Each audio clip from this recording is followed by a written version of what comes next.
Mayroon tayong dalawang sentimo, 10 sentimo. Ito ay BSP series.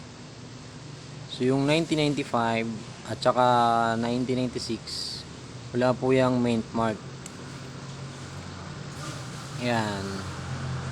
Yung may mint mark nito, hard to find yun. Small ticks, large ticks naman sa obverse, sa reverse.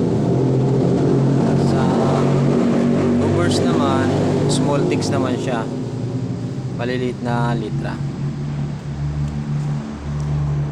Tsaka 2005 na malalaki ang litra ng 10 cents na ito.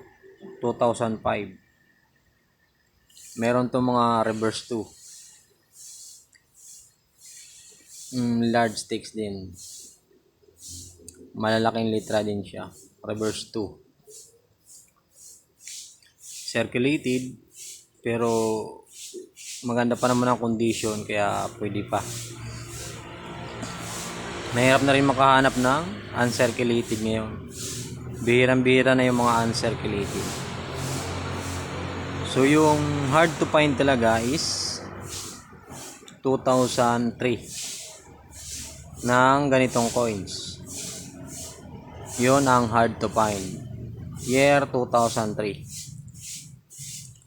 At mabibili yun ng, pag ganitong condition nya, mabibili yun ng 300. Ganyan ang condition, hindi masyadong gas-gas, makikita pa yung mga litra.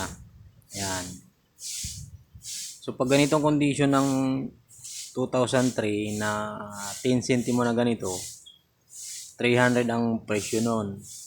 Pero pag uncirculated, EU uncirculated, yung almost uncirculated 500. So yung uncirculated nun, mas mataas pa ang presyo, kasi hard to find yun. Year 2003 na ganito. At wala pa ako nun, maghahanap din ako ng ganong year 2003 na ganitong sentimo. Mas maganda kung EU at saka uncirculated. EU is almost uncirculated, tapos yung uncirculated na, yung hindi na maganda talaga ang condition ng coins. So 500 pataas na ang presyo nun. At syempre naghahanap pa rin ako ng ganong year. Pag ganitong condition, 300 sa taong 2003 na ganitong coins. So yun, share ko lang, baka mayroon din kayo, at maraming salamat.